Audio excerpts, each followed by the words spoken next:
Bonjour, vous réfléchissez à comment digitaliser votre offre de formation, vous n'êtes pas encore convaincu de son utilité et peut-être que vous ne savez pas encore comment aborder ce chantier.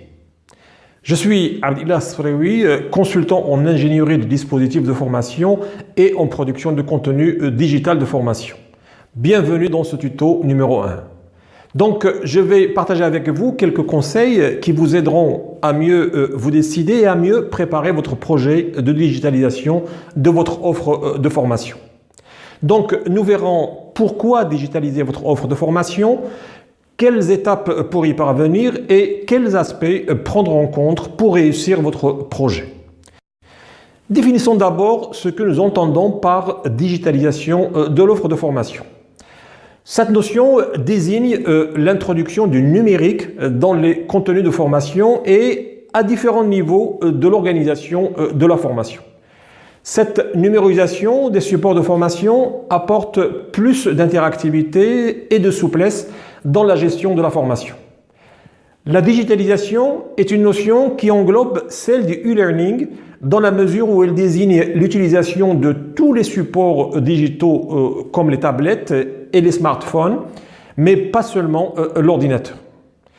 La digitalisation permet de déployer, de diversifier et d'enrichir l'offre de la formation dans la mesure où elle permet de déployer diverses modalités d'apprentissage, le présentiel, l'hybride, la formation à distance et de faciliter l'accès à un plus grand nombre de collaborateurs partout où ils sont et à tout moment.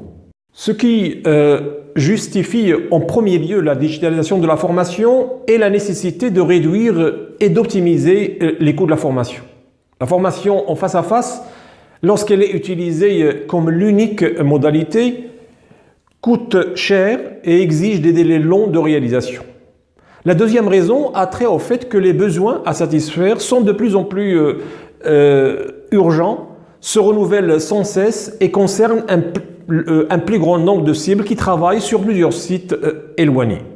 Les collaborateurs qui font leurs courses sur le web passent toute leur journée à gérer leurs emails, leurs profils sur les réseaux sociaux, déroulent des tutoriaux, etc., sont déjà familiers et sont demandeurs de nouveaux outils et formats. On pourrait comprendre qu'ils trouvent étrange qu'on leur remette encore des classeurs lors d'une formation en présentiel. Enfin, l'utilisation des technologies du numérique rend la formation plus ludique et plus attractive et permet de créer davantage d'interactivité et d'échange. Pour vous lancer dans la transformation du digital de votre offre de formation, ne partez pas dans tous les sens. Commencez d'abord par vous tracer une feuille de route. La première étape de ce parcours devra vous permettre de faire le point où en est votre offre de formation. Faites donc l'analyse de vos actions de formation passées ou futures pour voir comment cette offre se répartit en distinguant entre les thèmes qui sont animés par des formateurs externes et ceux qui sont de la responsabilité de formateurs internes, en faisant la part entre les thèmes liés au métier et les thèmes transverses. Poursuivez en analysant les différentes modalités mises en œuvre par le passé, en relevant les thèmes animés en présentiel totalement, ceux qui intègrent des supports e-learning, des vidéos, des jeux, etc. Sans oublier bien sûr de procéder à un récapitulatif des différentes évaluations à chaud faites des actions de formation passées. Ce bilan vous sera très utile car il vous permettra de savoir où en êtes-vous et surtout de vous permettre de définir des priorités et des objectifs liés à la digitalisation de votre offre de formation, à votre contexte et à vos besoins.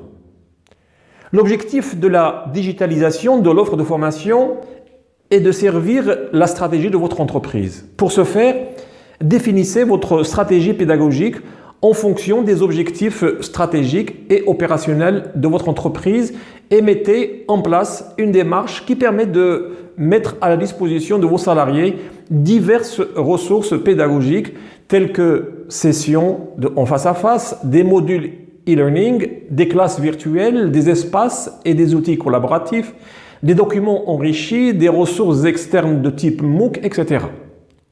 La décision de planifier une ressource pédagogique plutôt qu'une autre variera en fonction des thèmes, des compétences visées et de l'interaction recherchée. À ce stade, vous avez établi le profil de votre future offre de formation.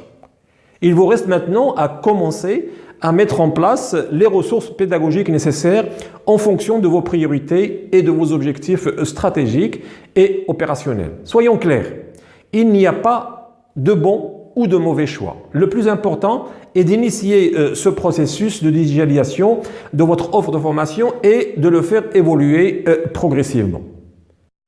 Amorcer la digitalisation de votre offre de formation n'est pas sans risque.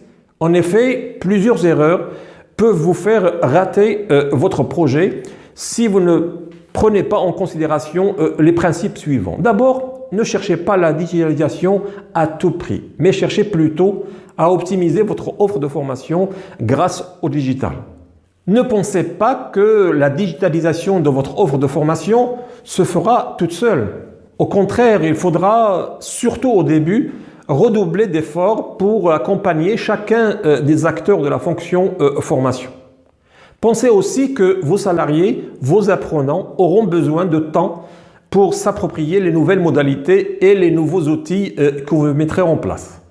Pour cela, pensez à un programme de tutorat pour bien démarrer votre nouvelle offre. Retenez que la digitalisation de votre offre de formation devient une nécessité et qu'il est plus que temps de la mettre à niveau de l'ère digitale.